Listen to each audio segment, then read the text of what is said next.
Buenas, buenas a todos. Arréglense que ya estamos grabando, estamos saliendo para toda Latinoamérica y el mundo. Estamos acá con Marcelo Vera, escritor, promotor cultural, dramaturgo, poeta. Para que soplame que no tengo, no me pasaste el nombre. Vende humo. Ahí está. Resumen. ¿Cómo andas, Marce? ¿Cómo están? Muy bien. No estaban callados, yo dije, chao, Bien. Comentario de ascensor. Qué calor que hizo hoy, ¿no? Y ahí arrancamos, con eso rompemos y después podemos hacer lo que sea. No, déjense joder con el calor, yo quiero que venga el frío. Nos falta mucho para el invierno. Sí, va. Yo me siento menopáusico. A ver, ¿no? Bueno. Te quería preguntar, Martín, ¿cuándo salió? ¿Este mes? Este mes. Ok. Este mes. La pregunta es, ¿hasta dónde se puede spoilear con gente que todavía no lo leyó? No, se supone que hablemos de actividades. No, bueno, no lo podemos spoilear. Sofía no lo leyó. No me molesta igual, no me molesta, cuenten. Bueno, volvés en marzo, Sofía. Hasta hace Yo estoy por la mitad, pero estuve chusmeando la película. Bien. ¿Dónde la enganchaste? Hasta hace un tiempo estaba en una plataforma que se llama Movie. Después la bajaron. Un chico del grupo la encontró. Perfecto. Y la pasó. Bueno, después les hablo también de la película. La película salió un año después de la novela. Exactamente. Sí, súper contemporánea. Sí. De hecho, en el mismo año que sale la novela, sale la obra de teatro. Todo esto fue entre el 59 y el 60. Y bueno, no, después nos arrancamos. Cuando Martín disponga. Ya.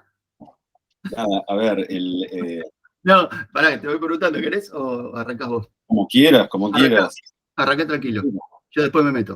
De hecho, pasó algo particular con la salida de Sassy, porque sale en el mismo mes y sin saberlo, por no charlar entre nosotros, que otra obra que es Odile. Muy bien, tenés ahí el machete. Salen casi al mismo tiempo. Odile es anterior. Odile es del año 37.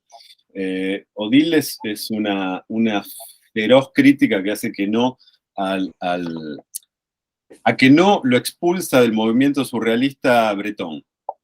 Tienen una pelea y Breton lo expulsa. Pero que no empieza escribiendo con los surrealistas.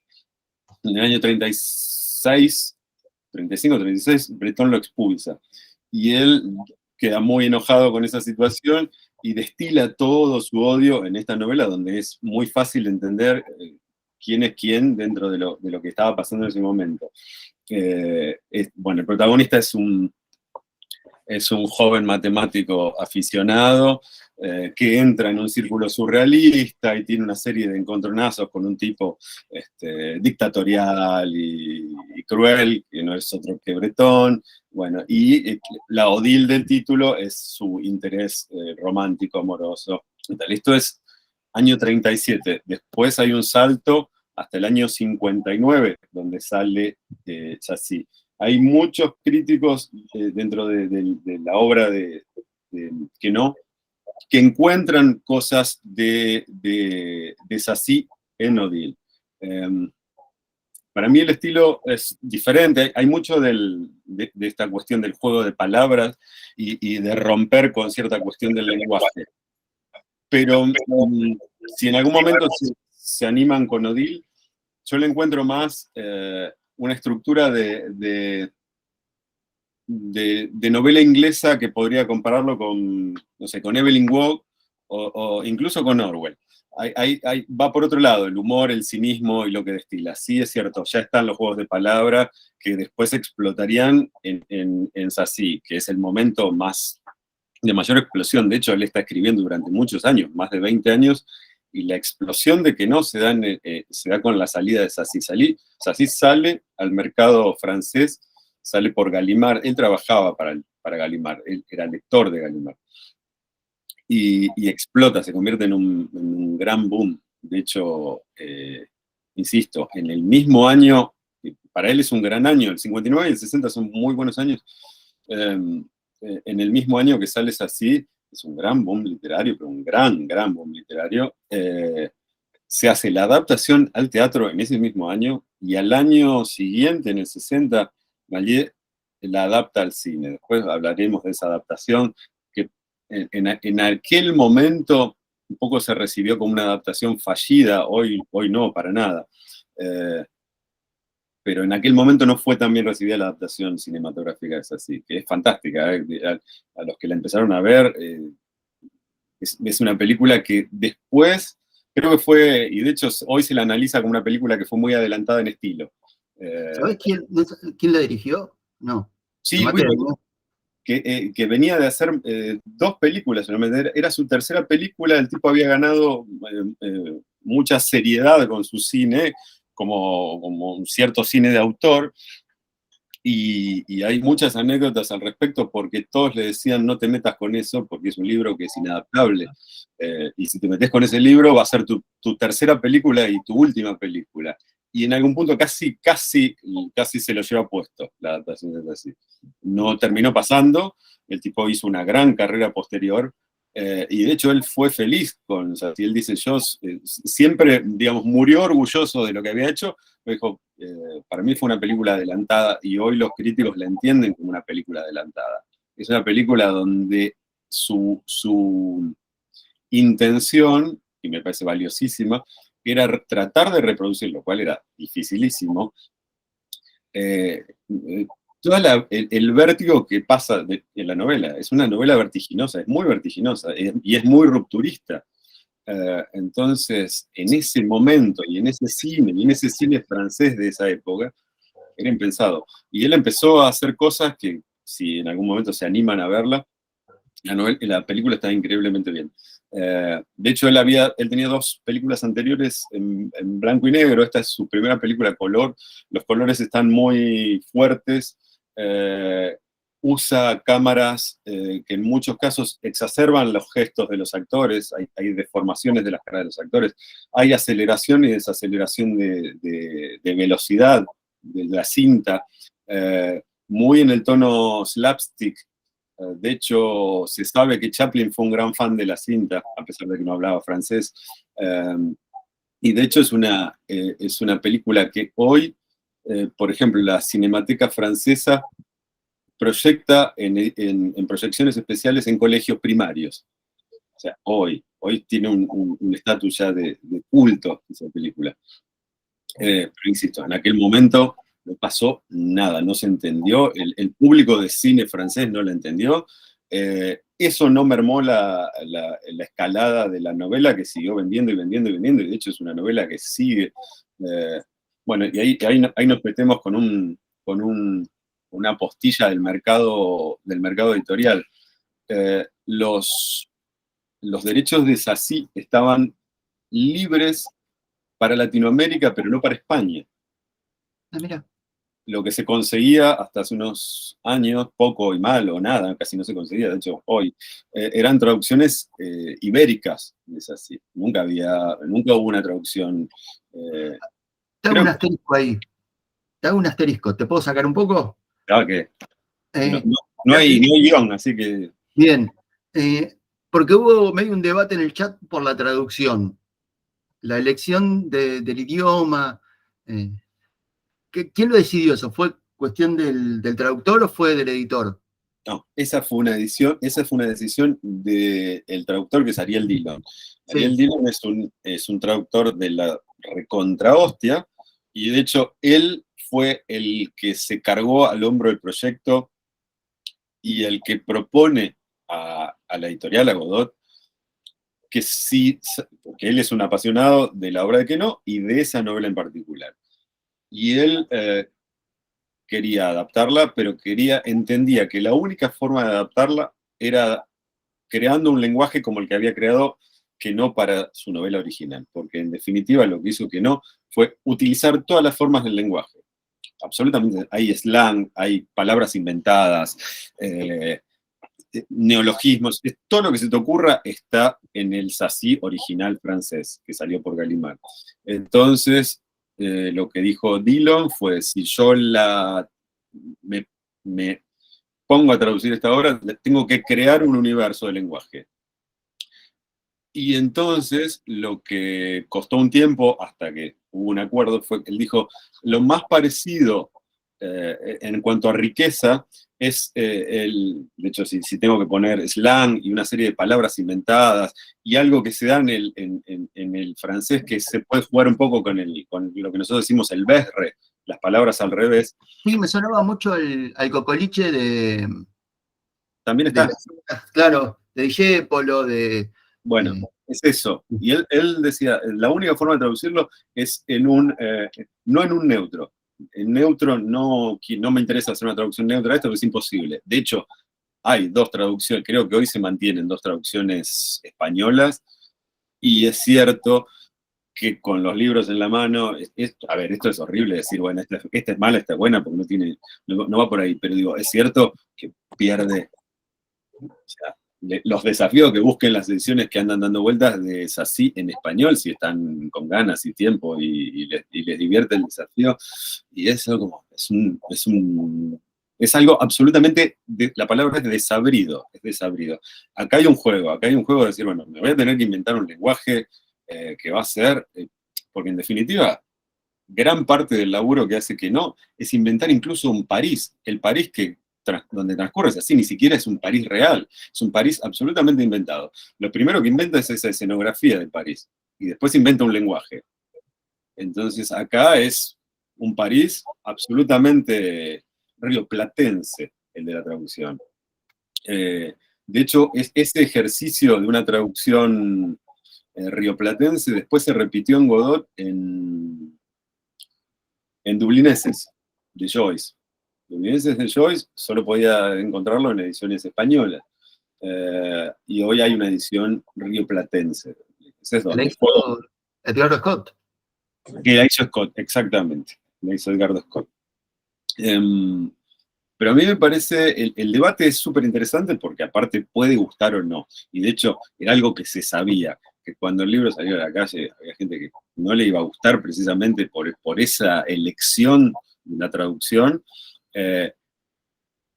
Pero es cierto que de hecho, intuyo que hay reportajes de Dillon, porque en su momento se le hicieron muchísimos reportajes cuando salió el libro, sobre eso, sobre cómo se embanderó con esa traducción rioplatense. A mí me parece muy interesante el laburo que hizo, muy interesante, porque se tomó buen tiempo y fue súper respetuoso con su laburo. Y aparte, insisto, es un gran fan de ese libro, no solo de que no, sino de ese libro. Pero sí, el debate es interminable, inagotable, y habrá el que no le guste. Sí, y que por otra parte nos lleva siempre a algo que estaba hablando con un amigo que es crítico de cine, sobre el debate del doblaje, ¿no? El doblaje nos está pasando que, no sé si hace mucho que no van al cine. Si van al cine, van a sorprenderse con que los trailers de las películas que se vienen ya casi todas están doblados. Por lo tanto, de acá a 2 años ya no vamos a ver casi películas en idioma original. Estamos a nada, estamos a nanosegundos de no ver más películas en idioma original. Rarísimo. Siempre recuerdo a Fernando Trueba, que decía que fue un gran detractor de la ley del doblaje del franquismo en España, que decía, mi madre murió a los 90 años y pensaba que John Wayne hablaba en español de Albacete. Son todos unos hijos de puta. Siempre se enojaba y terminaba peleándose con todo.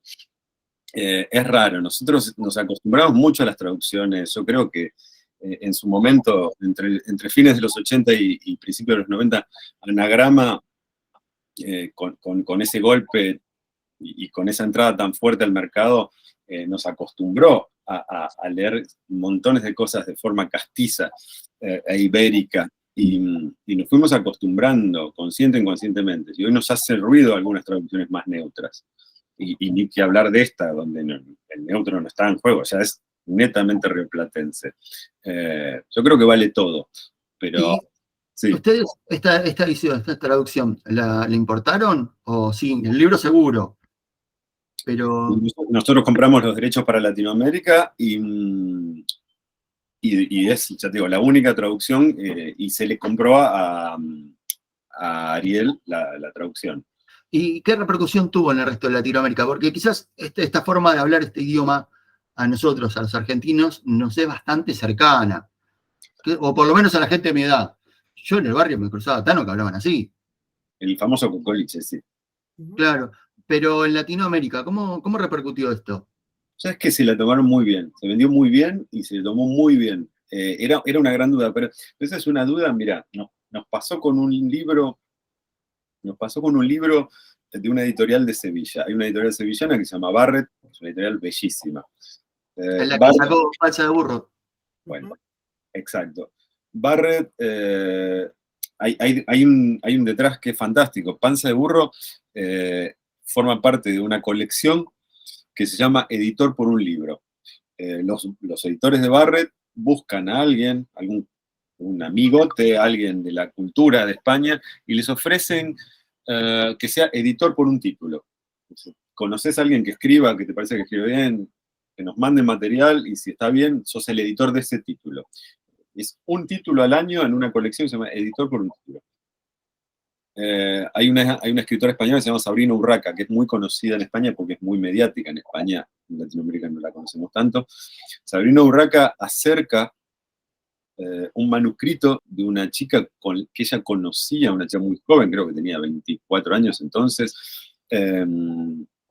y dice, yo hice unos talleres con ella, no sé si tiene mucho más que esto y tal, y sí, tenía una novela que se llama Panza de Burro, y la novela está escrita 100% en un slang de Canarias. Canarias. Me acuerdo que en las primeras charlas que tuvimos con los Barrett de importar ese libro, de traerlo a Argentina, era, pero que a mí el libro me había parecido hermoso.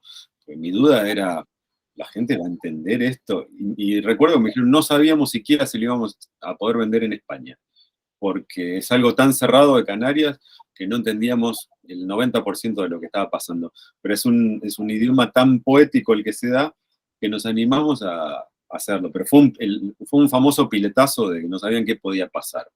Ese libro sale en agosto del 2020, en plena pandemia.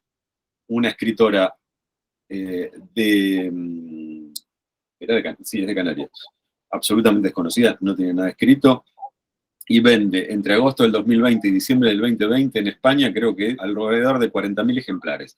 Hoy está por salir la película, hoy está por traducciones por todo el mundo, pero fue un piletazo total de una traducción que pudo haber salido, no de una traducción, de una reproducción de un idioma hiperlocalista que podía no haber prendido, y funcionó. Y de hecho, cuando entró a Argentina, que era nuestra gran duda, funcionó, y Panza de Burro es un título que tiene a casi 2 años de haber salido, sí, sigue teniendo unas superventas. Tuvieron que reimprimirlo, ¿no? Varias veces.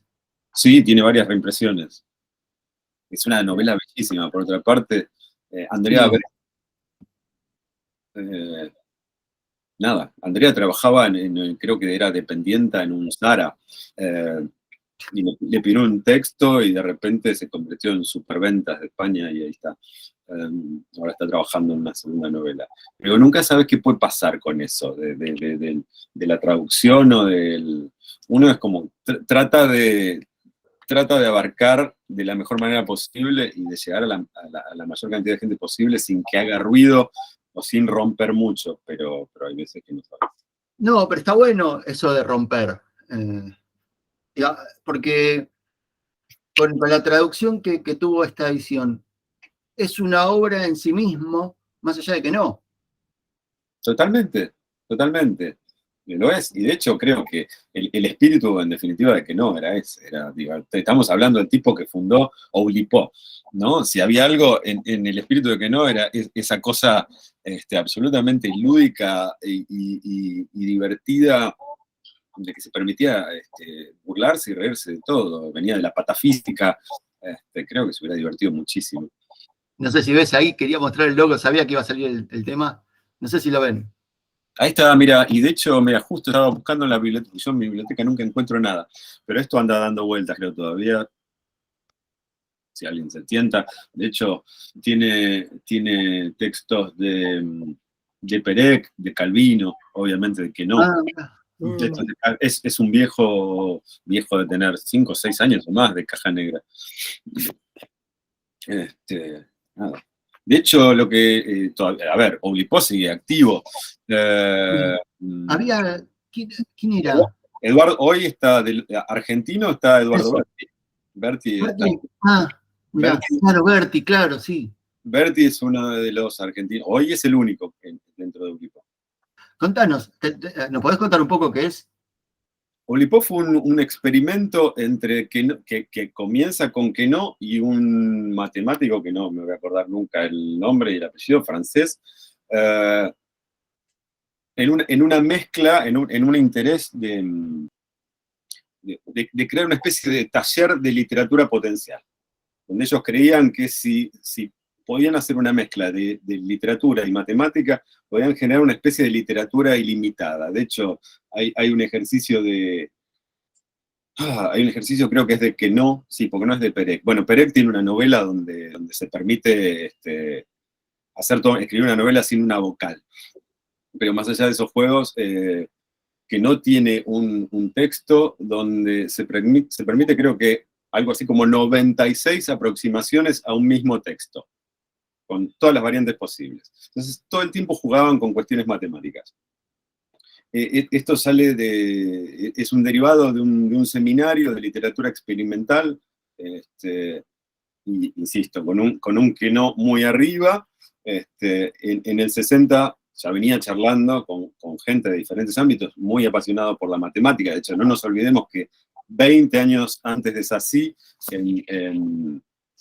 en Odile, vamos de nuevo con la tapa, en Odile, el protagonista, que no es otro que él, más que él, era un matemático aficionado. Entonces le divertía eso, jugar con la matemática y las letras. Y se convirtió en una institución que como todo lo que surge en Francia adquiere un cierto carisma, una cierta seriedad, pero lo que más les divertía era, obviamente, reírse de todo y de todos y pasarla bien, pero hoy sigue en pie, sigue con un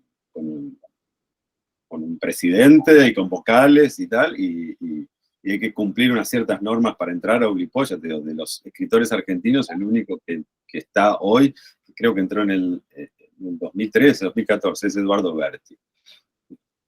De hecho, es muy divertido, digo, para entender la clase de personajes que no, digo, eran como fotos que se sacaba, hay tarjetas de presentación, cosas. Insisto, venía de los surrealistas y venía de todo eso, qué sé yo. En Oulipo estuvieron Perec, Calvino, Duchamp, esa clase de nombres. Pero, Claro. ¿quién? No, le iba a pasar la... De lo que se consigue hoy, creo que todavía está en catálogo, creo que todavía está en catálogo de Caja Negra. ¿Qué más? Marcelo, una consulta. Sí. ¿Por qué pensás o sabés que esta literatura experimental, digamos, Francia es líder? ¿Por qué no en otros lugares se da este tema de la escritura experimental y de jugar tanto y de tener tanta trascendencia? Viste que acá hubo un momento, no sé, se me ocurre Macedonio, hubo gente, pero que, a ver, todo el tiempo estaban mirando a Francia. Estamos hablando de los 30, los 40, que venían mirando a Francia, y se intentó ser un poco. De hecho, hubo un francés que vivió en Uruguay, que se llamaba Jules Supervielle, que terminó viviendo en Uruguay, que tiene una obra increíble que se llama El hombre de la Pampa. Si lo encuentran, no sé si se consigue, genial. Bueno, pero digo, hubo un momento donde muchos de los escritores argentinos, insisto, 30, los 40, miraban a Francia. Y en ese momento creo que se oxigenó un poco y se permitieron jugar, ¿no? Y después creo que nos quedamos con otra vertiente. Eso no quiere decir que no haya literatura más o menos experimental. Pero digo, incluso hasta los americanos hace, no sé, 10, 12 años, con su experimento de lo que se llamaron alt-lit, literatura alternativa, se permitieron romper un poco lo que venían haciendo. De hecho, tienen autores que todavía siguen y siguen en activo. Tao Lin, Noah Cicero, Megan Boyle, son tipos que rompieron un poco la estructura. A mí me llama un poco la atención eso. Pero antes de eso tampoco venían muy rupturistas. Creo que lo más loco que se habían permitido era un canadiense que era Douglas Coupland, que en los 90 empezó a jugar con ciertas cosas. Y no mucho más, ¿eh? La ruptura no sé qué pasa con la forma, pero nosotros quedamos un poco seriotes. Creo que nuestro mayor aporte en la literatura, digamos, de los últimos 10 o 15 años fue como un uso más cercano de la cuestión coloquial. Estamos como muy entre una literatura del yo hipercoloquial, ¿no? Que en algún punto casi nos emparenta con un chat de amigos. Si tomás libros de editoriales independientes, jóvenes, de los últimos 5 años a esta parte, o más, 10 años a esta parte, creo que es eso, es como muy literatura del yo, hipercoloquial, historias muy chiquititas, historias familiares, y ahí estamos, que no tiene nada de malo, claro, solo que siempre estoy como mirando a ver por dónde puede llegar a romperse eso. Porque es como, ¿qué me pasó? Contar algo que me pasó, contar algo de mi historia familiar reciente, algo que me pasó, mi madre, mi padre, en un tono, insisto, hipercoloquial, y venimos de eso que me acuerdo cuando, no sé, cuando surge, por ejemplo, Mansalva, que era como, wow, qué bueno que está esto, no había nada parecido a esto. Y de repente me parece que nos quedamos ahí y ahí estamos. No, insisto. No es una crítica, solo siempre trato de mirar a ver si aparece algo más. Pero, ¿por qué pasó eso en Francia? No lo sé, pero muchas veces me pregunto, porque en definitiva pasó también hasta cinematográficamente. Tenías tipos como Tati. ¿Vos pensás que puede ser un poco la estructura del idioma francés que permite eso? Que quizás a lo mejor en un idioma como el inglés, que no es tan dúctil, a mi entender, digamos. Y que permite otros juegos de palabras, realmente. Sí, es muy probable, muy probable. De hecho, me hiciste acordar, Cabrera Infante, que vivía haciendo en su obra, está plagada de juegos de palabras. Él se va de Cuba y se va a vivir, vive por diferentes partes de Europa, pero termina viviendo en Londres y vive toda su vida en Londres. Y los últimos, no sé, 20 años de su vida, escribe sus novelas en inglés, originalmente, y como no hay ningún traductor que se las pueda traducir, porque eran todos juegos de palabras, él mismo, un año después de escribirlas, las traduce él, se traduce él mismo, y eso, siempre se murió cuestionándose ciertos juegos de palabra del español y la imposibilidad de traducirlos, y él se da cuenta que perdían muchísimo. Seguro. Pero ahí tenías un caso de un tipo que escribía y se traducía él mismo. De hecho, sí, mejor que él para saber qué es lo que quería decir. No, aparte tenía una gran fama de hinchapelotas, era brillante, pero era, me parece, un tipo y estuvo en todos lados, era de esos tipos, le gustaba mucho el cine, era muy amigo de Néstor Almendros, que era un gran director de fotografía, por lo tanto conocía a todos. De hecho, llegó a ser guionista de una película que hace George Harrison, en un momento que estaba como flirteando con el cine, y tiene una gran semblanza es uno de los últimos tipos que va a visitar a Chaplin, que Chaplin tenía una especie de demencia senil, que es algo terrible, pero a la vez causa un poco de gracia, que es que recordaba lo último que le decían, y entonces él dice que cuando se despide en la puerta de la casa de Chaplin con Almendros, le dice Goodbye Charlie, y él lo saluda desde la puerta, desde la silla de ruedas, y le dice Goodbye Charlie, o sea que lo último, que es terrible, y que una especie de señora que lo cuidaba, se lo lleva, pero él se queda Chaplin diciendo Goodbye Charlie. Terrible semblanza de los últimos días de Chaplin, que muere pocos días después. Ivana. Sí, hola, ¿qué tal, Marcelo? ¿Cómo estás? Un gusto escucharte. Te quería hacer 2 preguntas con respecto a lo que mencionabas antes, o sea, no tiene que ver con Quinón y lo francés, sino que nombraste esto de la literatura... ¿Alt lit? Sí. Te quería preguntar, quizás, o sea, tiene que ver con que es lo único que leí de este autor, que es Stephen Dixon, Sí. que leí Interés Estatal, y te quería consultar si ese texto está incluido en esa literatura que vos mencionás, porque no había escuchado el término, con este juego que hace de contar como la misma historia desde diferentes, no sé si diferentes puntos de vista, pero centrándose en un hecho específico de toda la trama, ¿no? Eso por un lado, y otro, que hablabas de la tendencia actual en el país. Se me ocurre que también lo más reciente que estoy viendo es que hay como un vuelco hacia el terror y el terror cotidiano. Surgieron como nuevos autores muy interesantes en eso. Yo como lectora, no soy lectora de terror, pero lo que he leído me ha gustado mucho. Es como que se encontró desde quizás un poco más de lo íntimo, desde lo cotidiano, un terror muy interesante. Sí, viste que ahí entre Samantha y Mariana Enríquez, que venía laburando ya hacía mucho tiempo, pero de hecho tiene libros por Galerna que tienen más de 10 años. Ahí quedó con creo que con 2 libros, Bajar es lo peor y el otro no recuerdo, que los tenía antes, pero que porque Mariana hace 1000 años que viene trabajando en el género, Sí. hasta que logró imponerse.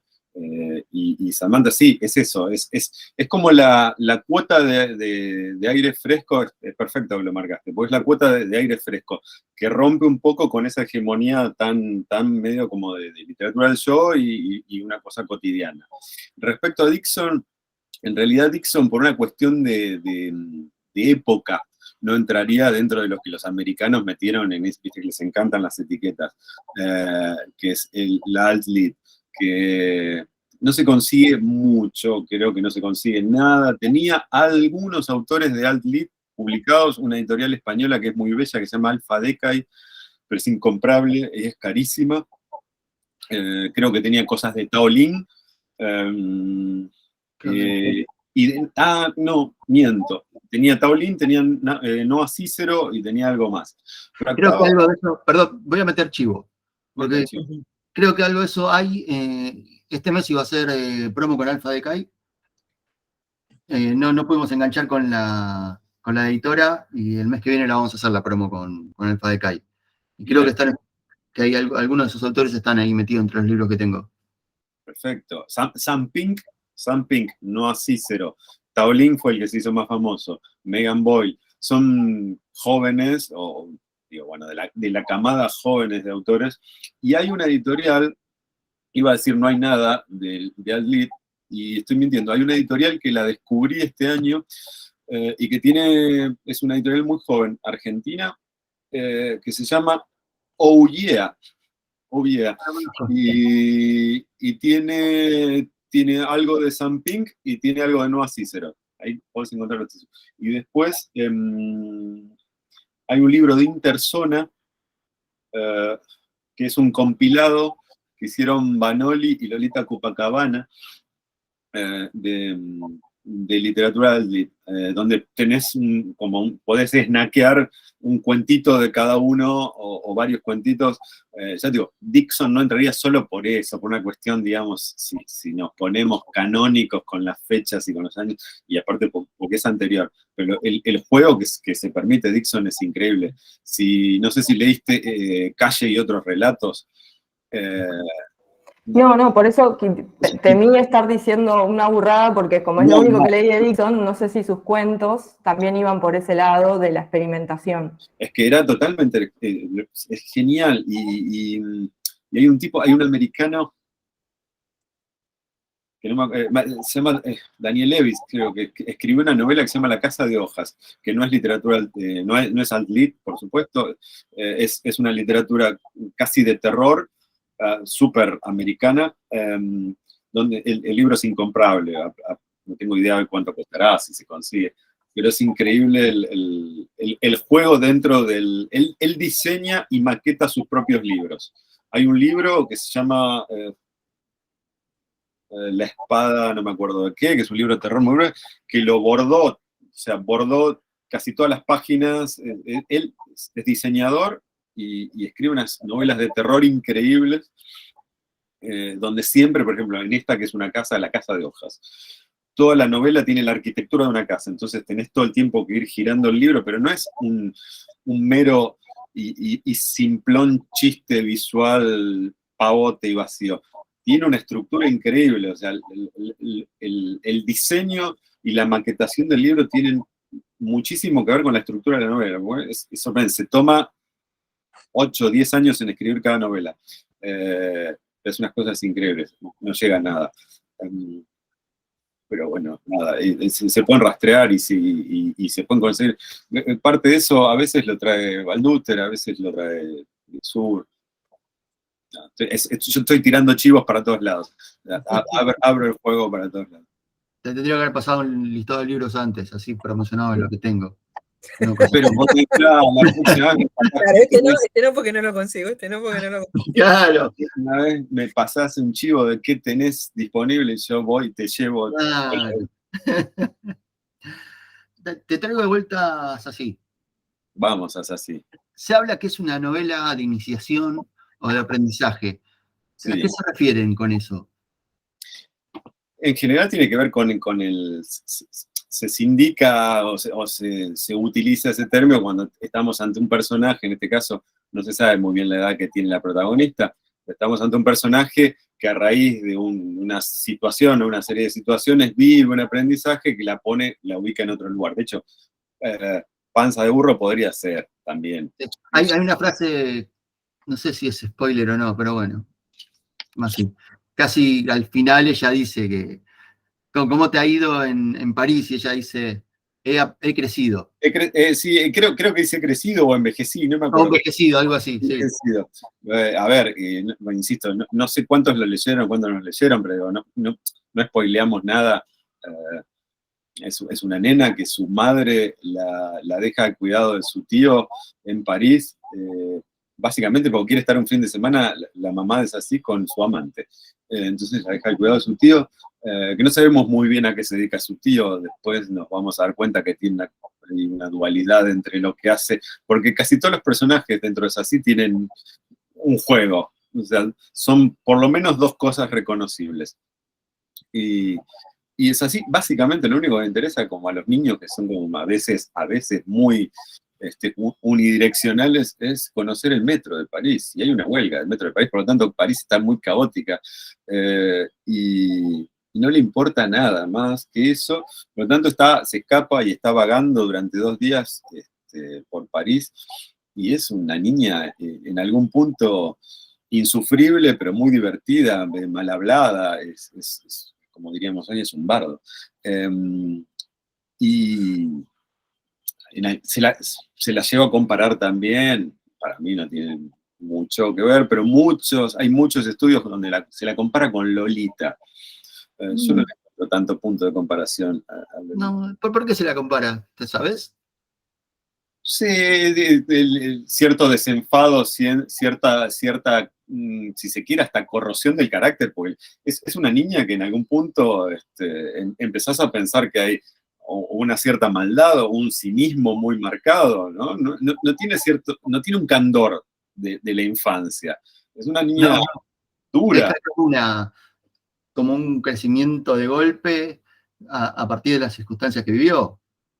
Sí, pero que tampoco se nota que está ante unas circunstancias que le resultan del todo adversas. O sea, no es una niña indefensa, es una niña absolutamente combativa. De hecho, quedan muy mal parados el mundo de los adultos. Incluso el director de la película, que es Méliès, él dice que en el momento no se dio cuenta, pero que después se dio cuenta que en el resto de su obra cinematográfica siempre trató de utilizar a algún niño en ese contrapunto. Y es cierto, si se empieza a ver la obra, tipo dice, yo siempre puse un niño o un adolescente en ese contrapunto contra ciertas cuestiones del mundo adulto, dice, y me di cuenta una vez que había terminado de filmarse así, que esa nena y ese abordaje de ese personaje me iba a resultar útil a lo largo de mi carrera. Y nada, tipo, se lo agradeceré eternamente a que descubrí que a través de así pude usar un contrapunto que usé en toda mi carrera cinematográfica. De hecho, tengo anotado una frase que no tiene nada que ver, pero que es cuando le preguntaban a que no ciertas cuestiones técnicas de Sassy, respondía, en Sassy hice lo que me dio la gana. O sea, esa era la única devolución que daba cuando le preguntaban, che, pero ¿por qué esto? ¿Por qué aquello? ¿Por qué París se ve así? ¿Por qué la nena responde esto? En Sassy hice lo que me dio la gana. Era su respuesta. No me jodan. Se divirtieron, les gustó, bueno, y yo hice lo que me dio la gana. Muy bien. Me parece una gran respuesta. Es genial, genial. Junto con Rulfo, que decía que se le había muerto el tío y por eso no escribía más, que era el que le contaba las historias, me parece la mejor respuesta. Rulfo decían, maestro, ¿cuándo va a seguir escribiendo? Decía, se murió mi tío, no me acuerdo, Ildefonso, y era el que me contaba las historias. No tengo más historias, no hice más. Pero... Está muy bien. Si quieren preguntar algo sobre Sassy, es el momento. Si no, le voy a empezar a preguntar sobre otros escritores. Pregunte. Tantos callados, bueno. A ver, ¿conoces a este escritor? Uy, el autobombo. Pero tenemos que vender libros. No. Si estás acá, yo tengo que sacar tu libro, si no, no lo puedo Autobombo, vender. tranquilo, está para eso, estamos nosotros acá, deseosos de saber. A Caro ya no la veo, pero veo una C que vibra en la pantalla. Claro, sí. Ah, sí, porque yo soy así. Me parece muy bien. No, eso, bueno, tengo una sola cosa para decir sobre ese libro, que no sé si es buena o no, pero es una realidad. No, ese libro lo escribí, esa era una novela de 220 páginas en un tono absolutamente alt-lit. Esto es dedicado a Ivana, que está enganchada con la literatura alt-lit. Escribí una novela de 220 páginas absolutamente en tono alt-lit, en un tono Taolín, digamos, que es como el referente. Sin que mis editores de Chile sepan qué carajo estaba escribiendo. Ellos sabían que estaba escribiendo, les prometí una fecha de entrega, se las entregué en la fecha. Aclaro que esto no es normal. En general, uno muchas veces va pimponeando con el editor lo que va trabajando. Incluso les vas pasando textos y se va trabajando sobre la marcha. En general, yo soy jodido y tampoco les conté de qué se trataba, no les conté nada. Les dije que le iba a presentar algo en tal fecha y tal. Y cuando se los presenté, pasaron dos cosas. Les gustó la idea, no les gustó un carajo que fuera en ese tono. O sea, no les gustó un carajo. Y yo los entendí perfectamente. Ahí es cuando te tuviste que encerrar, te fuiste al sur unos días a reescribir. Y de hecho, los entendí. Tuvimos una llamada donde me dijeron, che, nos gusta la trama, entendemos que acá hay una novela que puede funcionar, pero ese tono en algo que es real, que es la alt-lit, o como le querramos llamar, que eso, en Latinoamérica no vende, es cierto. Entonces dije, ok, esto se llama mercado editorial, porque los libros hay que venderlos, y lo que hice fue de 220 páginas, recorté de 220 páginas, dejé un fin de semana, dejé 40. Dije, estas 40 páginas me interesan. Y sobre esas 40 páginas trabajé hasta llegar a 100. O sea, pero eso que dicho así suena, fue básicamente una carnicería. Y quedó una novela, buena, mala, ese es otro tema, pero quedó una novela con una estructura más tradicional, si se quiere. No hay ninguna ruptura, no pasa nada. Hay unas noticias a lo largo de la trama de unas plantas rodadoras y tal, pero no rompe con nada. Pero mi idea en esa novela, por lo que le pasa a la protagonista, era que fuera en un tono absolutamente... A ver, ¿cuáles son los puntales del alt-lit? Es en muchos casos una literatura, si no una literatura del yo, es una literatura muy intimista, donde los personajes ponen el ojo en cuestiones, en algún punto que parecen, y en muchos casos lo son, muy banales, ¿no? Hay como una... Y se va desprendiendo de cierta banalidad del texto el peso real de la trama. Podés tener un tipo que te está contando durante 5 páginas que se fue a Starbucks a tomar un café y decís, ¿qué carajo? ¿Vas a llegar a algo? Y probablemente llegas, si te bancás eso, probablemente haya un residuo de toda esa comunicación que llegue.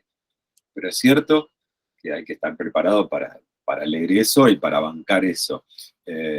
Y que en muchísimos casos esos experimentos no funcionan, y de hecho, insisto, es una literatura que, si tenemos que hablar de números y de mercado, no funciona en Latinoamérica. Son tipos que venden muchísimo en Estados Unidos, que venden bien en España. España tiene un mercado completamente diferente al nuestro. Completamente. Sí, perdón, ¿no es un poco de subestimar al lector? Que no... Pero no es subestimarlo, es, vos pensás que, por ejemplo, son números de probar. Mirá, vamos a hablar de las grandes, de los monstruos Planeta Random, ¿no? Que hoy el Planeta es Penguin Random, Asmodadori. Esos tipos, cuando compran los derechos de algo, los compran, los traducen para España y lo meten en todos lados. Se cansaron de traer libros de escritores a Argentina y a Latinoamérica que no les venden. Entonces hay autores que directamente no llegan. Anagramas de lo mismo. Bueno, pero lo hacen, pues se hincharon las bolas de ese movimiento de mandar un barco con 5.000 ejemplares de James Ellroy, que es un autor de novela americano que vende toneladas en Estados Unidos, es una estrella de Hollywood, en España vende toneladas. Viene acá y venden 5 libros en menos. No lo traen más. O sea, cuidate. Claro, pero ahí estamos hablando de la industria.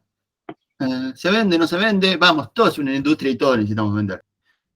Pero hablamos de la experimentación. ¿Panza de burro ustedes no los hubieran traído? Panza de burro para nosotros fue también un piletazo. Es como, Claro. tenemos idea qué pasa con esto, ¿no? Porque una cosa es que venda en España y otra cosa es qué pasa acá. O sea, está comprobadísimo que el hecho de que en España venda 1 tonelada de libros, acá no dice nada. En España o en Italia. No sé, me tocó estar en el 2019 en la Feria del Libro, en una charla con Stefano Beni, que es un escritor italiano que es, en Italia es lo más cercano a Dios que tienen hoy los tanos, y éramos 5 en la rural, así, digo, pero ¿qué pasó acá? El tipo se cagó de risa, no le importó un carajo, pero digo, está comprobadísimo que venda en España, que venda en Italia, que venda en Francia, acá es un piletazo, nunca sabes qué puede pasar. Piletazos que se puede permitir Anagrama, piletazos que se puede permitir Planeta, porque en un barco pueden meter 5.000 ejemplares y no pasa nada, después lo saldan y lo mandan a Corrientes por 20 pesos y tal.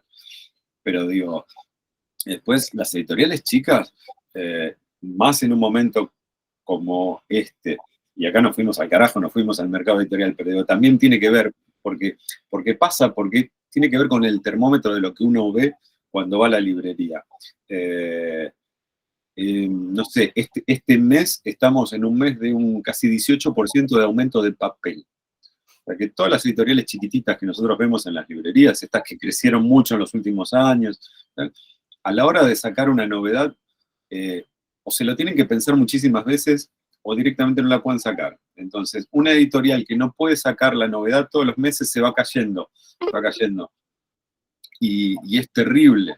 Pero digo, el aumento del último año de papel fue del 187%. Una locura lo que aumentaron los libros este año. Entonces no podés bajo ningún concepto trasladar ese aumento de precios al PVP, al precio de venta al público de un libro. Es imposible trasladarlo. Ya los libros están demasiado caros.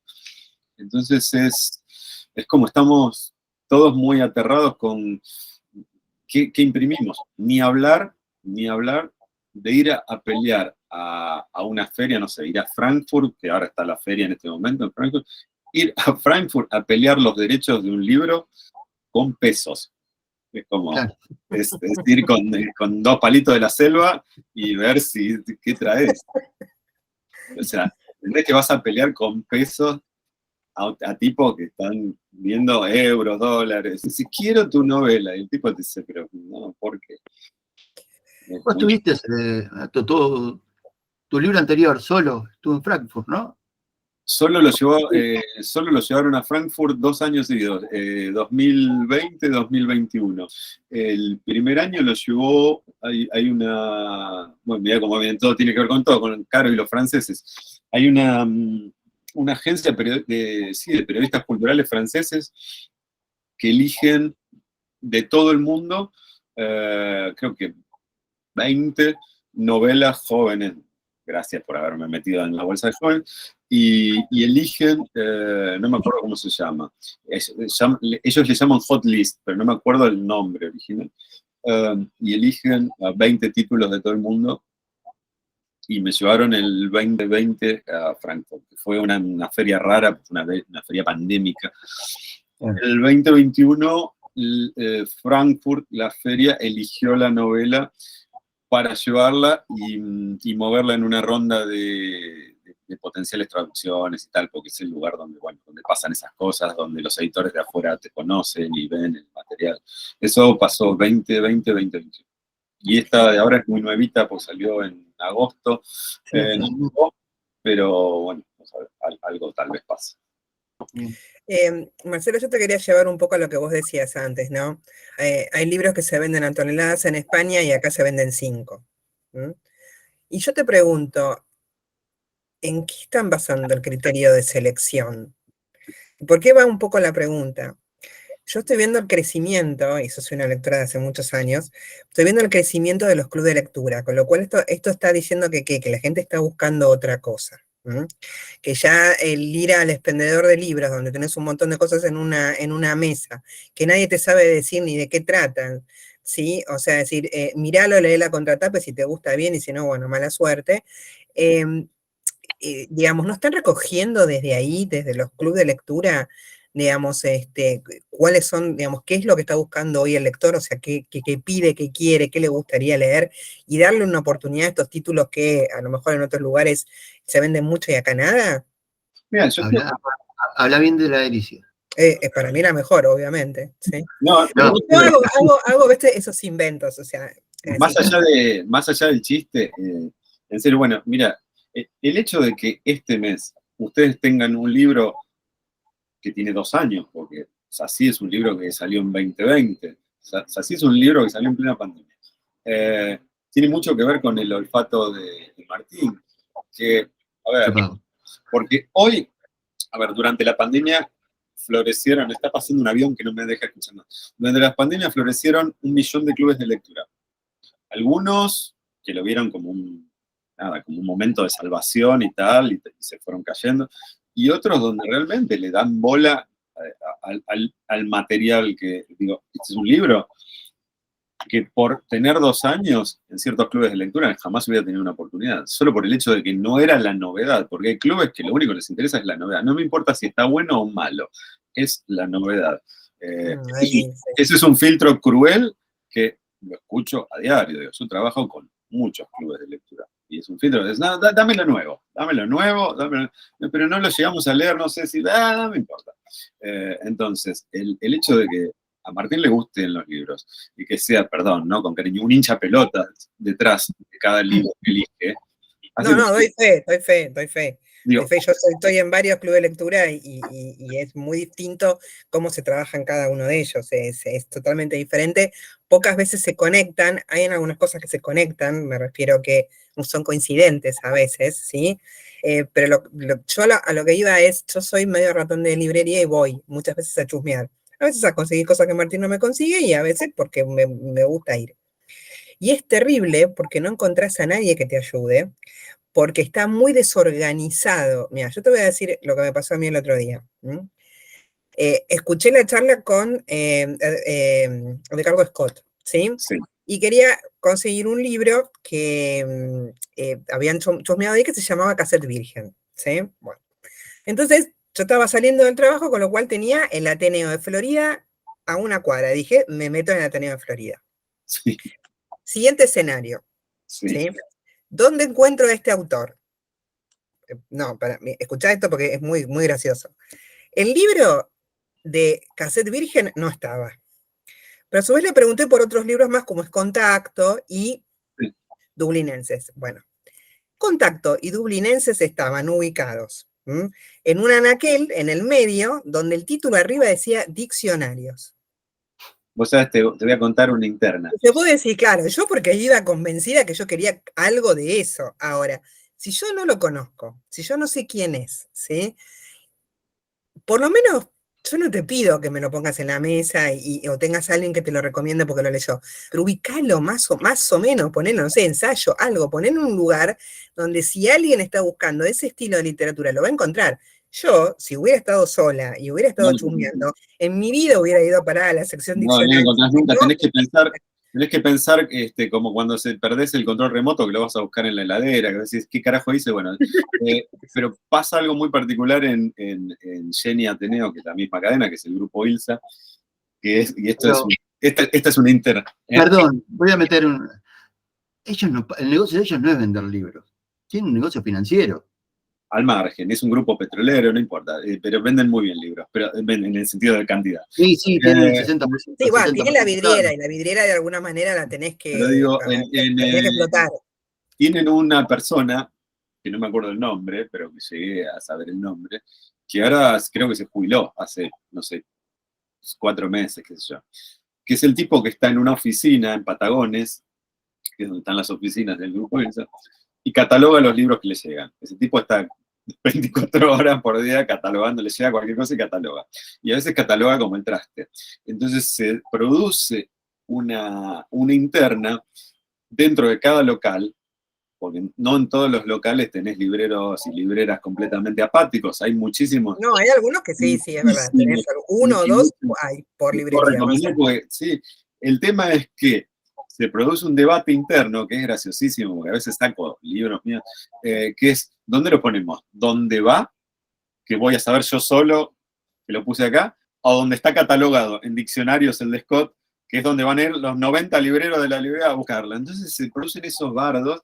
El tipo se jubiló, ya te digo, hace 4 meses y nadie catalogaba los libros, por lo tanto llegaban los libros y iban a cualquier lado, y ahora creo que hay un reemplazo de, no sé, Juancito. Digo, eso pasa, uno tiene el delirio de que es una gran empresa, que es un tipo catalogando el libro. No, yo lo pienso pobre desde el lado del lector, del pobre lector. Yo digo, me da pena que se pierdan cosas que son muy buenas, simplemente porque no hay nadie que ayude, o será porque yo cuando empecé a leer siempre me tuve la suerte por la edad que tengo, que somos coetáneos con Martín, de tener libreros todavía y gente que me enseñó y me mostró cosas que nunca hubiera podido llegar. Entonces, te recomendaban en función de algo que te gustaba. Exacto, a mí me da no sé qué que eso no exista hoy, porque podría haber tantas cosas súper buenas y eso como que se está perdiendo, y quizás el que no tiene la posibilidad de acceder a los clubes de lectura o meterse un poco más en el mundo, lo pierde, y eso es lo que a mí, desde el punto de vista de lector, me da bronca. Ojo, es muy cierto lo que decís, es muy cierto, en las cadenas se hace notorio de una forma muy fuerte, y yo creo que se hace también notorio mucho más, tal vez en Jenny Ateneo. Creo, pero esta es una mirada mía de patear a diario, no solo cadenas, porque gran parte también de lo que yo hago y de mi laburo tiene que ver con entrar a librerías, con charlar con las y los libreros.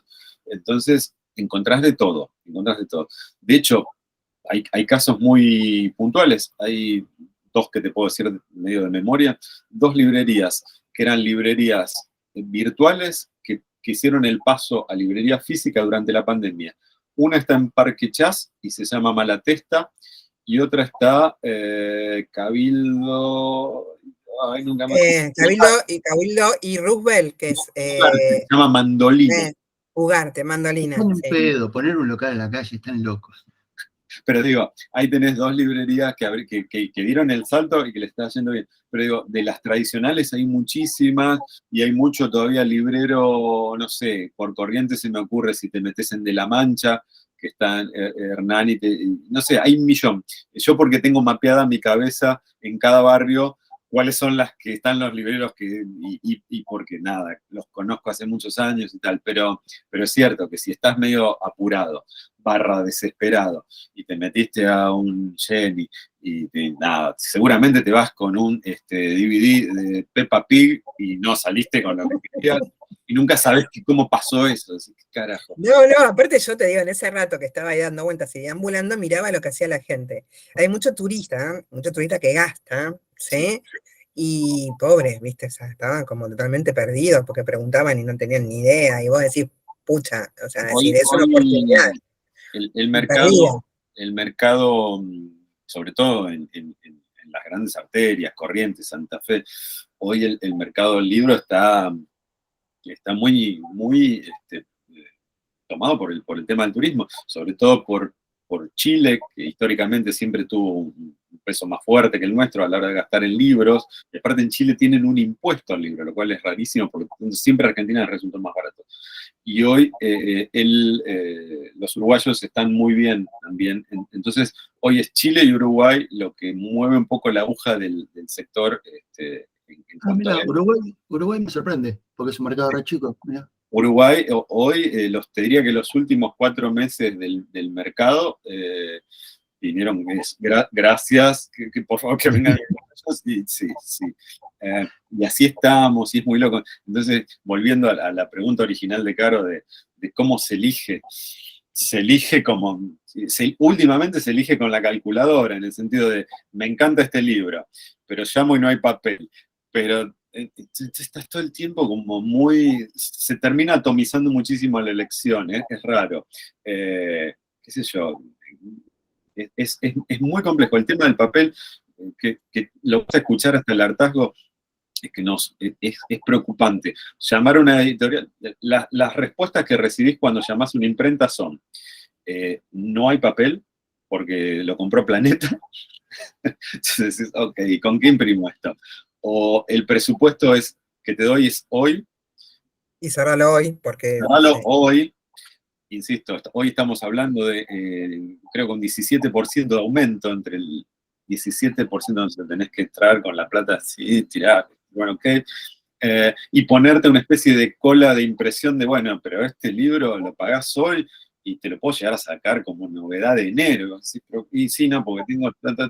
En el medio pasó algo loquísimo, que gran parte del papel que hubo disponible durante unos meses se fue a todas las boletas del censo, y se está yendo mucho papel al mercado de cajas. Hoy es mucho más redituable hacer caja que libro, por supuesto. Entonces las cajas se van para los lados, las cajas, el cartón. Claro, la paquetería, todo lo que es paquetería. Los cositos para los vasos de café y tal. Entonces es loquísimo lo poco que queda de papel, que es un gran monopolio entre 2 empresas monstruos. Entonces es muy raro eso. Y cómo estás todo el tiempo. Bueno, fue una nota que estuvo rebotando por todos lados cuando terminó la Fed, ahora hace 2 La chica marciana. Claro, no me sale el nombre, de Denis, Denis.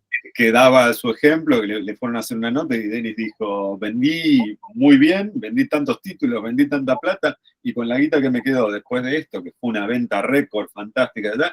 No alcanzo a cubrir la reimpresión de mi próximo libro. ¿Qué hacemos con eso? ¿No? Es como, es una feria récord, estuve 3 días, me rompí el traje, que es lo mismo que pasa con los 20 días de la feria del libro. Estás 20 días adentro de la rural, 20 días desde las 12 del mediodía hasta las 10 de la noche. Entonces fue buena, mala, qué sé yo, y traducir eso en un nuevo libro es como, entonces es extraño, es desalentador, es raro. Sí, yo creo que vamos a seguir. Siempre me acuerdo, creo que fue en el 2010 o 2011, una de las ponencias más fuertes volvemos a Frankfurt, de la Feria de Frankfurt, era la muerte del libro en papel, del libro digital, y tal. Pasó nada, el libro no va a morir, pero sí me parece que el mercado se está achicando. A mí, estos últimos meses me dio mucho miedo, y me sigue dando mucho miedo, el tema de las editoriales pequeñas, de estas editoriales que fueron surgiendo porque realmente no hay forma de competir ya la compra del papel. Ni siquiera pensemos en comprar unos derechos raros a alguien afuera, olvídate, eso no va a pasar. Entonces que eso no sería un problema, porque podemos tener brillantes editoriales con escritores locales y salir a comprar derechos en pesos y tal. Pero si no tengo para el papel para imprimir, ya es que... No, claro, no tiene sentido. Entonces es rarísimo. Pero bueno, nos fuimos a un debate de mercado. No, debate de mercado, pero bueno, yo lo veo como lector y me da bronca, y sí pondero lo que hace Martín, que me parece... Porque un club de lectura, para mí, en mi criterio, tiene que estar curado. Si no tiene curaduría, no sirve. O sea, A mí no me sirve que me mandes una cajita todos los meses que tenga lo último que publicó la editorial Pendorcho, no me sirve. No, A mí lo que me sirve es la curaduría, y yo creo que si los clubs como lo de Martín siguen por ahí, yo creo que van a tener, digamos, van a tener nicho. No tiene nicho el otro, para mí, digamos, creo que salió con la pandemia y como salió con la pandemia se va a agotar, o sea, es lo que opino. Eso ya se está notando, ya hace un par de meses que se está notando, y sí, a ver, lo que vos decís, Martín, suena absolutamente dorapildórico, pero es real. Digo, que yo esté acá charlando, es porque Martín, che, quiero este libro, pero pásamelo, lo quiero leer antes, le paso un PDF, lo lee en un PDF, porque muchas veces no tengo, a veces me pide un libro que todavía no salió de imprenta, entonces le paso un PDF, el tipo se lo descarga, lo lee, dice, asegúrame que va a estar un editor hablando de esto, asegúrame que va a estar el traductor, asegúrame que va a haber alguien, digo, se mueve, y para mí eso tiene un valor agregado que es. Y yo me quedo 2 horas hablando si hace falta porque me gusta la gente que le pone esa energía a los proyectos. Así que... No, yo creo que decididamente hoy por hoy, y te vuelvo a decir, soy suscriptora de varios, y no porque esté presente, pero realmente es una curaduría muy, a ver cómo te puedo decir, muy artesanal, si tuviera que definirla. Es muy orgánico. Son cosas lo otro es más lo que me gusta, te mando porque me gusta. Y no sé hasta qué punto salgo del estilo. Me pasa, sin hablar mal de otro, pero obviamente que no vamos, esto no va en desmedro de nadie, pero digo, son mails o WhatsApps de ¿cuál es la novedad? Bueno, mándame 20. Ok, pero no lo querés leer. Digo, es solo la novedad, ya está, no querés leer, novedades, ahí está, lee esta. No. Ok. Qué sé yo. Signo de los tiempos, no sé, no importa. Lo importante es que estamos acá y que lo tenemos ahí y que puedo renovar el carnet de conducir. Eso fue importante. No, bueno, que la gente lee. Y que la gente lee. Y que la gente lee. Gracias por los piropos, pero quiero que me cuentes de qué va al final la novela. No, esta pobre gente quiere ir a cenar, son las 9:10 de la noche. No, olvídate, ahora hasta que no digas lo que es, no nos vamos a Claro, no te voy a dejar ir a dormir. Es una novela, es una novela que la pensé, porque hay gente que probablemente en esta charla haya gente que sufrió la novela anterior, que Solo, si son suscriptores de hace un par de meses, Solo salió en diciembre del año pasado. Sí, dura, muy dura. Perdón, pero fue doble. ¿Cómo la sentí? Mandé Solo y el Glitter también. Solo salió con el Glitter, claro. No es una idea que tengo, que son 3 novelas. Y cada una de esas novelas tiene un libro de poesía a la par. Este año acaba de salir la segunda. La idea es que las 3 novelas salgan por la editorial chilena, que es La Pollera. Esta es la segunda. Y esta funciona también un poco como espejo de Solo.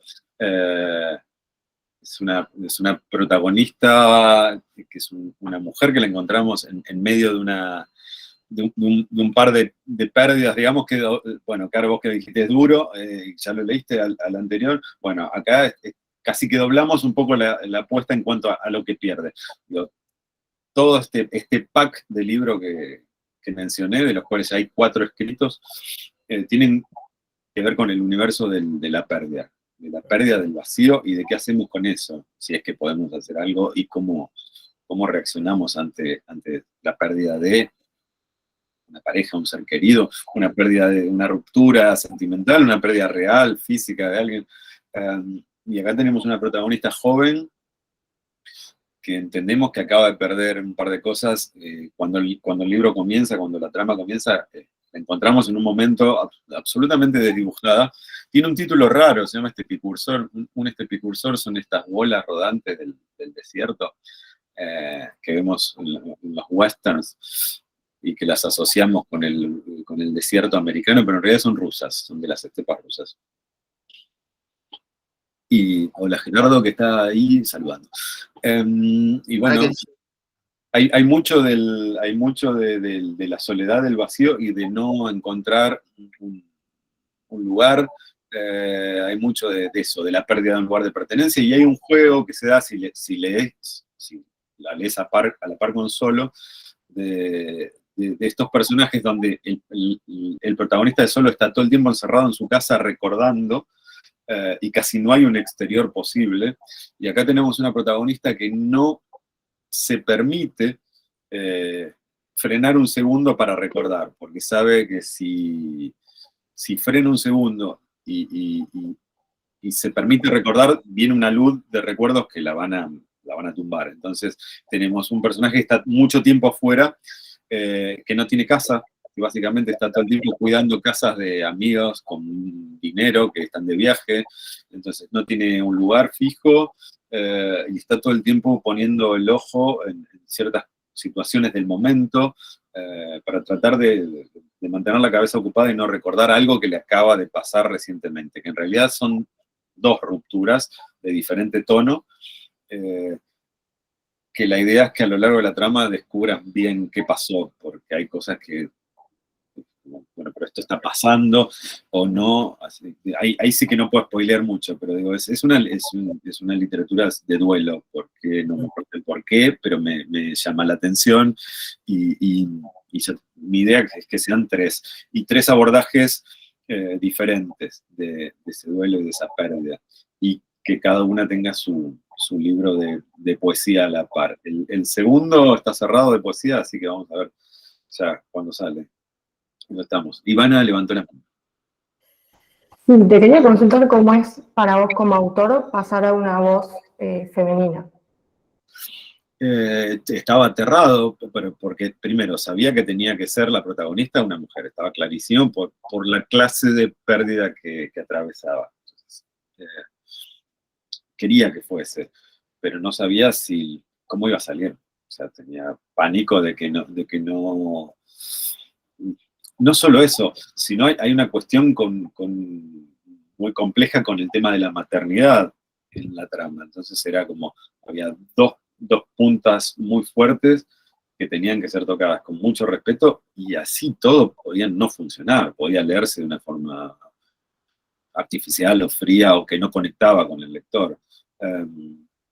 Fue muy importante la lectura de Cecilia Fanti, que le pasé el texto y dije, bueno, sé que va a ser cruel si es necesario, porque cuando terminás cierto libro necesitas que alguien sea cruel. Digo, para que me digan que soy el heredero de Salinger está mi abuela, que piensa que soy rubio y alto. Y el hecho de que a Cecilia le gustara y se transformara un poco en la madrina del libro, dije, bueno, ok, esta parte está bien, está lograda. Después puede gustar o no, puede funcionar o no la trama. Pero me tranquilizó un poco eso. Quiero decir que fue un libro terminado así, sin saber si eso estaba logrado o no. Raro, no sé. Es muy raro. Odio esta cuestión, ¿viste? Cuando el escritor te habla de hay una cierta magia, me parece muy salame. Pero es cierto que cuando estás escribiendo pasa algo que es raro, que es como cómo empiezan a reaccionar los personajes y no sabes cómo. Digo, no estaba en tu cabeza, y se ponen muchas veces a hacer cosas que no planeaste. Eso pasa y es real. Y evidentemente, por más que me joda el concepto de la magia y tal, algo de eso. Bien. Caro, Bueno, Marce, Caro se fue a cenar. se fue a cenar, sí, ya están todos con hambre. Marce, te quiero agradecer, muchísimas gracias. No, acá volví, voy y vengo, o sea, así como en todas partes. Pero te quiero agradecer, no te quiero robar mucho más tiempo, pero sí quiero que nos cuentes un poco de las novedades de Godot de acá a fin de año. Me pasó, Hernán, unas cosas que tienen para el año que viene que están geniales. Ya creo que tengo una seleccionada para el club, pero me interesa más lo inmediato. Déjame pensar si tengo algo para mostrar. A ver.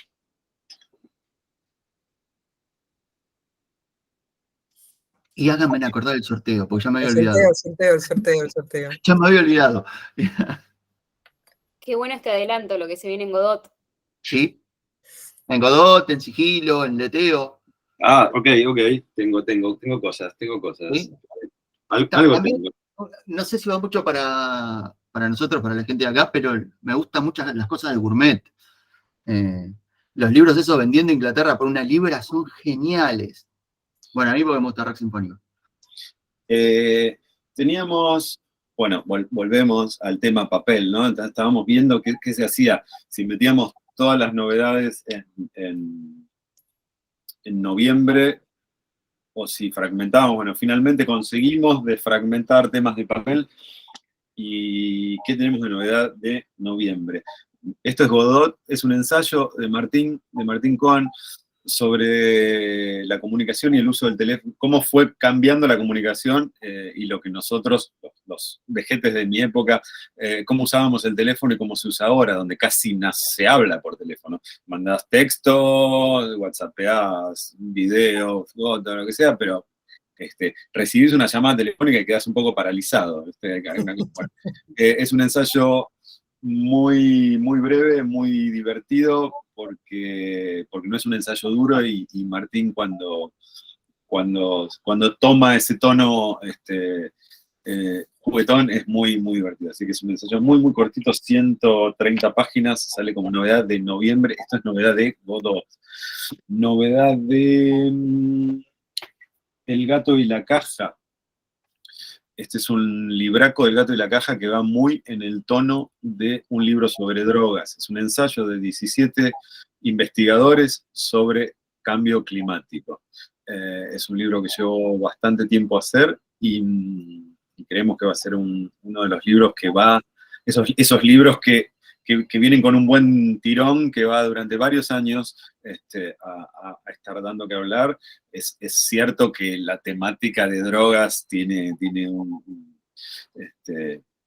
detrás diferente, pero está increíble, es muy interesante. 17 autores hablando sobre cambio climático. No solo es cómo llegamos hasta acá, cómo llegamos a este atolladero, sino porque un poco el desafío del gato y la caja es ese, es bueno, ok, ya sabemos que estamos hasta acá, está complicado el tema, yéndome, ¿qué hacemos de ahora en adelante? Eso me parece muy divertido, me pasa con muchos ensayos, que es como, bueno, sí, chocamos, bueno, ok, ¿y ahora qué hacemos? Es como, y quedan en el detalle de cómo chocamos, bueno, en Gato siempre se la juegan un poco más, y es interesante, ensayo. Venimos con 2 ensayitos, venimos con un libro de cuentos de Brandon Taylor, ganador del Booker. Son 14 cuentos, estos chai, interconectados. Los protagonistas del primer cuento suelen ir saltando de cuento en cuento, entonces cuando no están como protagonistas están como secundarios o aparecen. Esto es novedad de Chai de noviembre. ¿Cómo se llama, Marcelo? Que no se ve bien, porque sí, es azul oscuro. tiene un azul muy complicado, Pequeñas Bestias. Y viene, para los que son de mi edad, se acordarán de una película que se llamaba Mi Pobre Angelito, Home Alone, donde el nene queda encerrado en la casa y hay unos ladrones que quieren entrar y él pone una película donde hay un gángster que dice, los voy a matar, pequeñas bestias. Bueno, tiene un poco que ver con eso. Bueno, y acá, para Ivana, hay mucho, no sé si decir experimental, pero se juega mucho, hay mucha comunicación por WhatsApp. Digo, hay un juego y hay una cuestión del lenguaje donde se permite una cierta ruptura. ¿Qué más? ¿Leteo habrá algo? Leteo hay una novedad que es un rescate, que no llegamos por papel para noviembre, pero sí está confirmada para Hace poco había sacado este librito. Eso es novedad de este mes. Ya no sé en qué mes estamos, en octubre. Bueno, eso fue novedad de este mes. Es un libro de cuentos de una chica de La Plata. Sí, es el primer libro, no la conocía la chica. Es el primer libro y voy a contar algo que suena muy como intrusos en el espectáculo, pero su madre fue durante muchos años asistente de Aurora Venturini y bueno, y ella conoció a Aurora y de hecho toda su escritura está un poco atravesada por el estilo de Aurora Venturini. No quiere decir que escriba como Aurora Venturini, pero sí hay mucho del conocimiento y de haber sido parte de la vida. Eso fue igual ya que también lo tenga como editor del libro, a Cristian es... Para mí es como... A mí Cristian es uno de los pocos tipos que me puede vender un libro con ojos cerrados. Yo le compro a Cristian lo que venda. A lo mejor adentro me pone el sándwich de miga, pero se lo compro. Sí, totalmente. un tipo brillante, nada, lo amamos profundamente. Y tiene un rescate que va a salir en diciembre. Y ese libro le tengo mucha fe. De hecho, no sé si te llegué a mandar el PDF, pero te lo voy a conseguir. Y en diciembre va a salir un libro de Leteo, va a salir un libro que es la primera novela que saca Gourmet Musical. Gourmet Musical no saca... ¿Qué pasó? ¿Qué le pasó a Leandro? Leandro consiguió una novela de Walter Lescano. Ah, mirá. Se va a llamar Rubí. Y es una historia de amor de una pareja que está atravesada por diferentes momentos en la historia de Babasónicos. Sí, para los fanáticos de Babasónicos. Y de Lescano es una novela y es una movida nueva dentro de Gourmet. Y eso también va como 9 de diciembre. Y sé que se viene casi seguro, estaría a punto de decir que sí, una novela de Harrison dentro del catálogo de Sigilo. No tengo mucha más data y no me quiero adelantar porque todo depende de imprentas y papeles y cosas. Pero es muy probable que cerremos con eso y alguna reimpresión de algún título faltante. De hecho, sé que acaba de salir de imprenta Cometierras, sé que acaba de salir de imprenta Sorrentinos, insisto, siempre está el mismo tema, papel, ¿qué hacemos? ¿Qué hacemos? Sacamos una novedad, reimprimimos. Bueno, se reimprimió Sorrentinos, se reimprimió Cometierras, se reimprimió Desierto Sonoro, así que va a haber cosas. Se reimprimió Mi Abandono. Así que ese libro, ¿cómo le fue a los otros libros de Peter Rock? Los otros dos vendieron muy bien, pero Mi Abandono sigue picando en punta y se despega lejos. Todo Rock vendió muy bien, pero Mi Abandono... nunca vi la película de Mi Abandono. Sé que hay una película y sé que él está muy conforme con la película, pero nunca la vi. Sé que andaba dando vueltas también en esa plataforma de Movie, pero nunca la enganché. El otro es Kitty Cat, ¿no? Algo así se llama el otro título de... Es Kitty Cat, que de hecho hay bastantes puntos de conexión con Mi Abandono, y el tercero que sacamos fue que ahí se despega un poco de los otros. Y nada, estoy pensando si me olvidó algo, pero no, novedades de este mes son 3 y las pude mostrar, y novedades de diciembre 2 y una más segura de Sigilo, que seguro que va a salir. ¿Qué más? Y pará, no te quiero soltar. A ver, hablame de esta editorial. Saca cosas de ahí arriba. Esa editorial es una editorial bellísima de Cataluña. Sí, La Muerte y la Primavera. De hecho, y el mar. Él hizo una charla, bueno, hiciste unos encuentros guiados por Carbono con La Muerte y la Primavera, una lectura combinada, una lectura... No, debe ser del Club Carbono, los mails. Debe haber sido Seba. Esa es una editorial catalana histórica. Es una editorial catalana que tiene 40, 50 años más. Es la editorial catalana por excelencia. De hecho, es una editorial que sufrió todo tipo de presiones durante el franquismo, digo.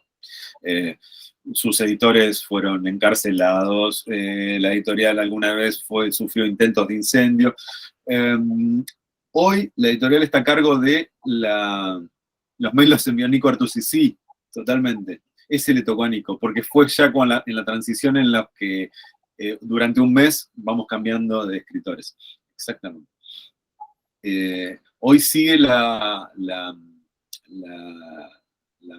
editorial María Bohigas, que es la nieta del fundador. Esa editorial en los 90 se vende, no recuerdo qué grupo lo compra, creo que lo compra en aquel momento Ediciones B, que creo que era Bruguera, y durante 10 años no sabe qué hacer, porque tenían una editorial que hasta hace 5 años solo tenía un catálogo en catalán, o sea, no había textos en español. Entonces, termina la nieta del fundador comprando la editorial de su abuelo y la pone en valor y la pone en marcha y rescata el catálogo y decide también abrir un catálogo en español y hacer traducciones de títulos clásicos, por ejemplo, Rododera. De hecho, Merced Rododera sale por primera vez en Club Editor.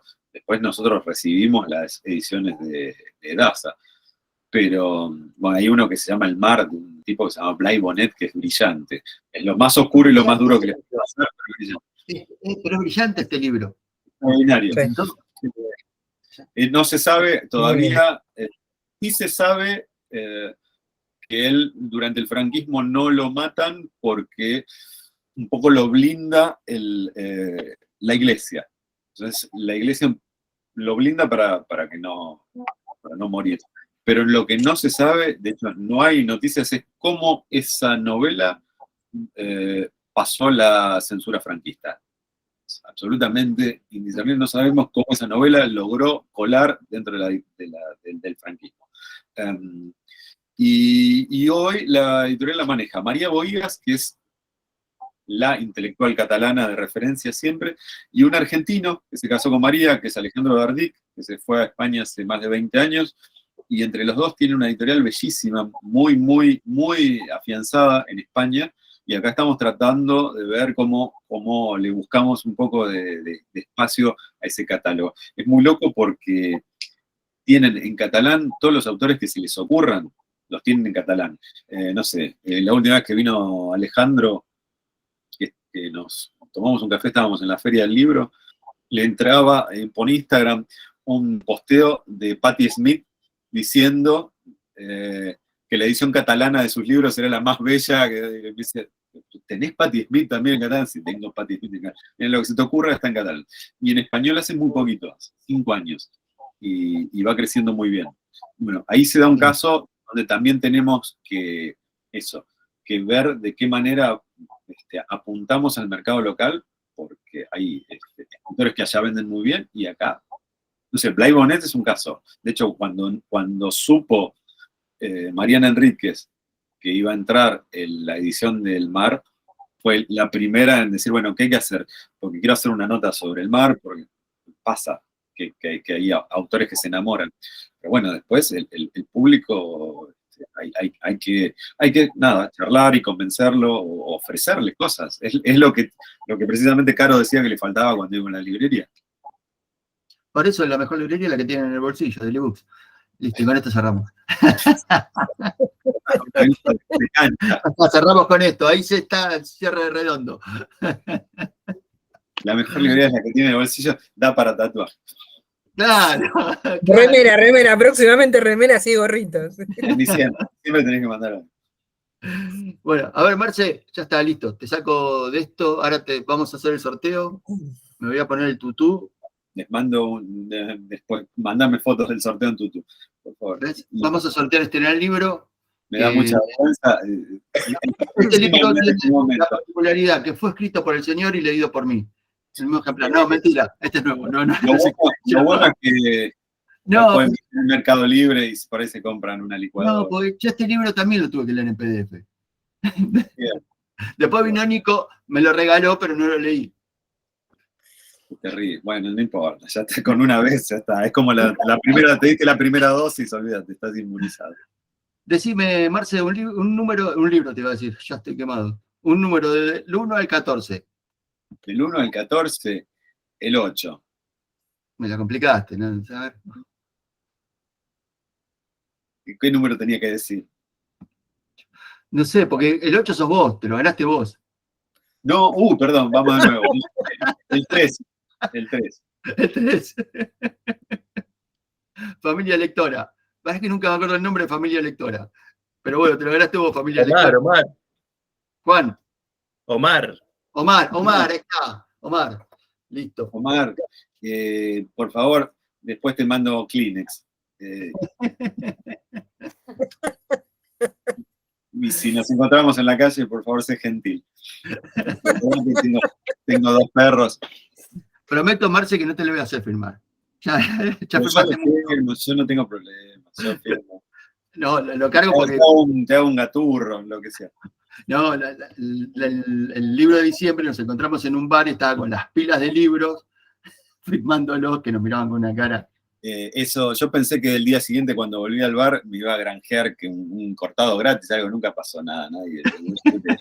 Y nos llegó el pin con el dinosaurio, ¿no? Era con el dinosaurio. Claro, el film con el Godzilla. Con el Claro, Godzilla, pero sí. a algunos les llegó el axolot. El axolote de No, John a mí me Locke. tocó el Godzilla. Bien, Sí, es la tapa de Glitter. Sí, sí. claro. Pero hay alguien que se fue a jugar al pádel. Extraordinario. El ganador, el No, ganador. pero no te preocupes que el olor no llega. Todavía por internet zafamos con eso. Claro, en cuanto tengamos transmisión, digamos, con todos los Mo- sentidos, está modorama. complicado eso. Si Ahí se estamos modorama, hablando. Ahí estamos hablando. Así que Yo bueno, ¿puedo hacer una pregunta cortita a Marcelo? De lo que hay hoy por hoy en Godot, sí. en narrativa, y si tuvieras que elegir un libro, ¿qué recomendás? Y yo soy un gran fan de los cuentos reunidos de Virginia. Soy un gran fan. Es que hace poquito se hizo un rediseño de la colección y a mí me gusta muchísimo. Y me gusta mucho, pero porque me gusta mucho Cheever, me gusta mucho un Cheever joven en Fall River. ¿Por qué? Porque está todo lo que sería Cheever después, un poquito antes. Entonces, a mí me divierte, que soy un hincha pelotas, encontrar cosas que después se fueron asentando en su estilo. Entonces, es un libro muy chiquitito de cuentos de Cheever, se llama Fall River. Son dos que a mí me gustan mucho. y el año que viene, que yo ya tengo agendado uno para el club, ¿Cuál tenés? Joseph Roth, no voy a decir cuál. No, bueno, sí, los de Roth. El año que viene se viene un año fuerte con Roth, sí. Es genial que se hayan apostado por ahí. Sí, era algo que hacía rato que estábamos viendo, no era fácil, pero sí, todo indica que va a ser un buen año de Joseph Roth, así que veremos. Así que bueno. Bueno, Marce, Bueno, tienen un contacto, me pueden preguntar. te buscan Menos para... recetas de cocina. Decí tu Instagram, viste, así es como en la tele. Así sumamos seguidores. Familia lectora, ya bañado, ya bañado. No, bueno, no importa. No, todavía no. Mi Instagram es una torta de Prozac. Yo soy Prozac Cake en Instagram. Un canto siempre al optimismo, ¿no? Como corresponde. Prozac Cake, pueden insultarme, mandar alimentos no perecederos. Alimentos para perros también, que no vendría mal. Aceptamos. Así que bueno. Gracias Marce, por tanto. siempre es un placer charlar con vos. Te vamos a seguir jodiendo, olvídate que te vamos a dejar en paz. Me jode. Así que nada, hasta la próxima. Nos vemos. Sí, gracias por escucharnos. No, por Gracias favor, a a mí. Gracias a todos. Chao. Gracias. Chao, Chau, chao. chau. Muchas gracias.